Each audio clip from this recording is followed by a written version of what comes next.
Here's a number that should genuinely bother you. Most people sleeping in a cold car overnight spend somewhere between $16 and $70 doing it the wrong way.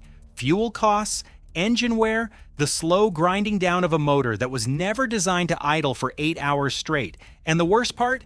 The fix costs about $5, maybe less if you know where to look. Tonight we're breaking down exactly why the engine-on approach is a losing strategy from a physics standpoint, and we're going through 10 specific moves you can make inside that car that cost almost nothing and work dramatically better. These aren't opinions. Each one comes down to how heat actually behaves. Cold weather survival research and military field training have had these answers for decades. Nobody in the automotive world has any reason to share them with you. So let's go.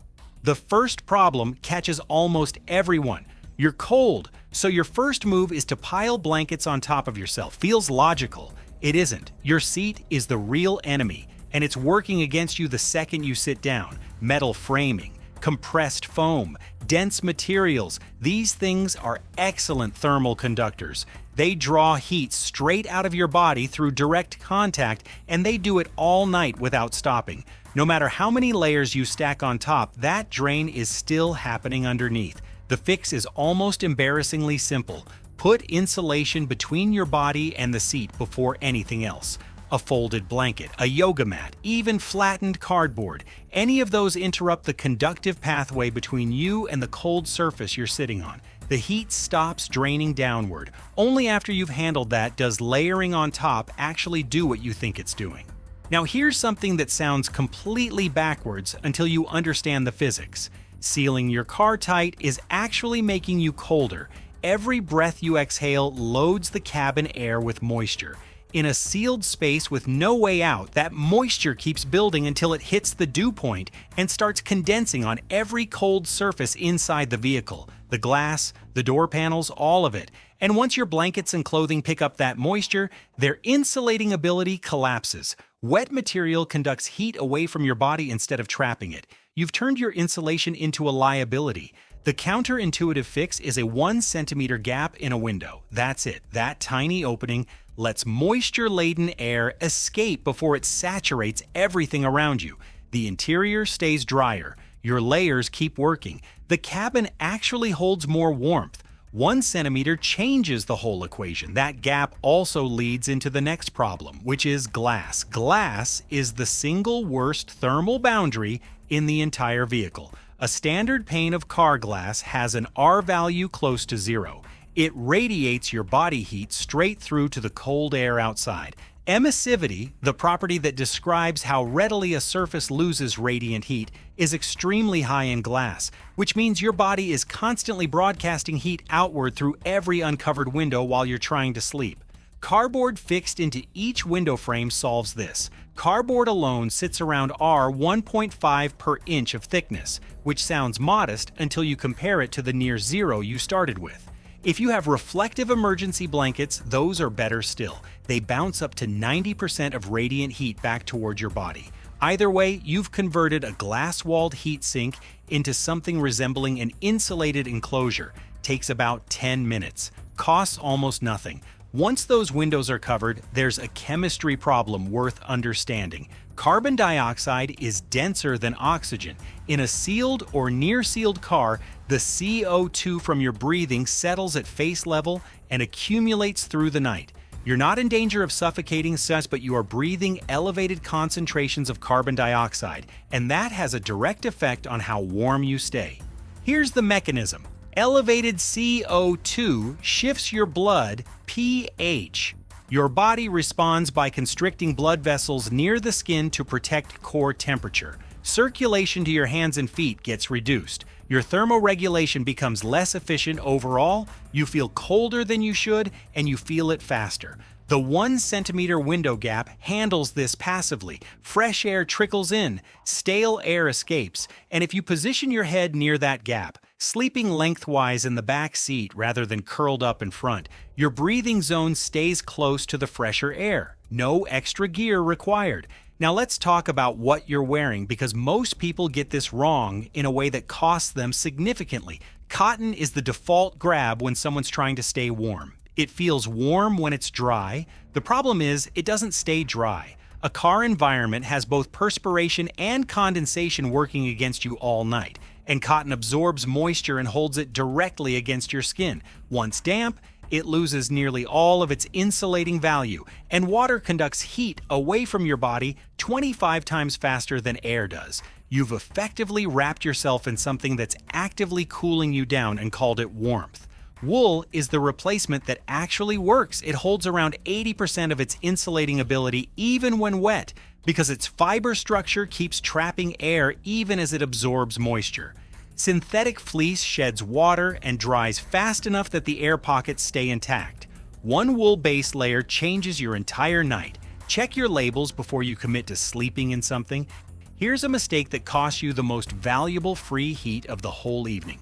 You park, you open the doors, you start pulling gear out, setting things up outside, and while you're doing all that, your engine is radiating its thermal mass into the air instead of into the cabin. An engine block after a drive holds an enormous amount of stored heat. That heat migrates through the firewall into the passenger compartment for a solid 20 to 30 minutes after shutdown, and it can raise the cabin temperature by 15 to 20 degrees in that window. That's free warmth, already paid for by whatever fuel you burned getting there. Most people throw it away the moment they park. The fix is to close everything immediately when you pull in. Don't open doors, don't rummage around. Let the car sit sealed for that full half hour before you start settling in. While you're choosing where to park, the direction matters more than most people realize, and it costs nothing to get right.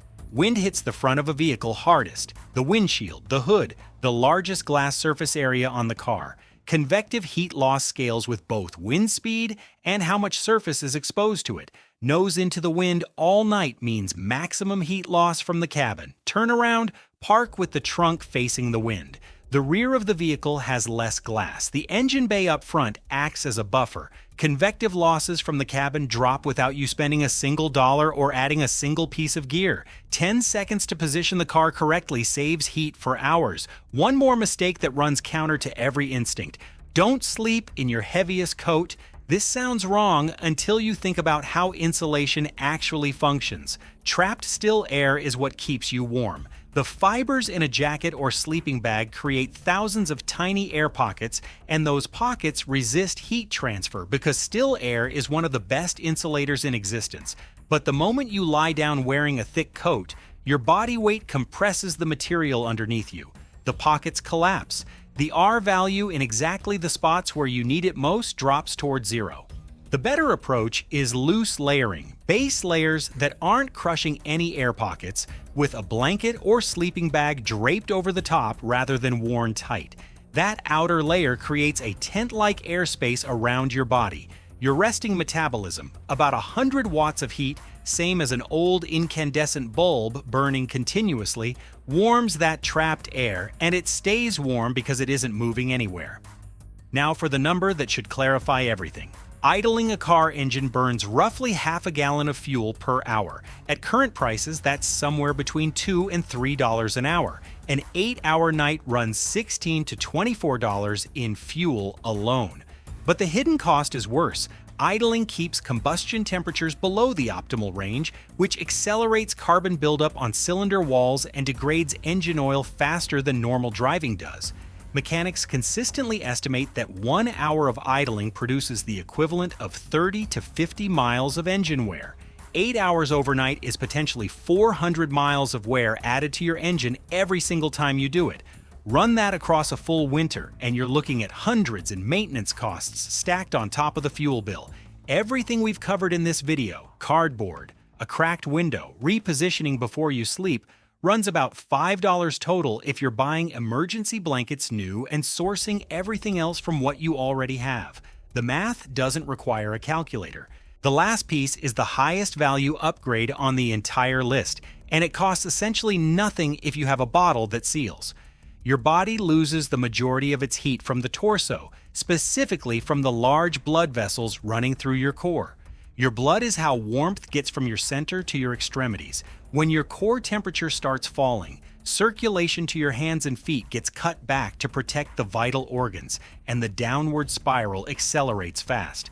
Boil water before you sleep. Fill a bottle with it, seal it tight, wrap it in a sock or cloth, and place it against your abdomen or lower chest.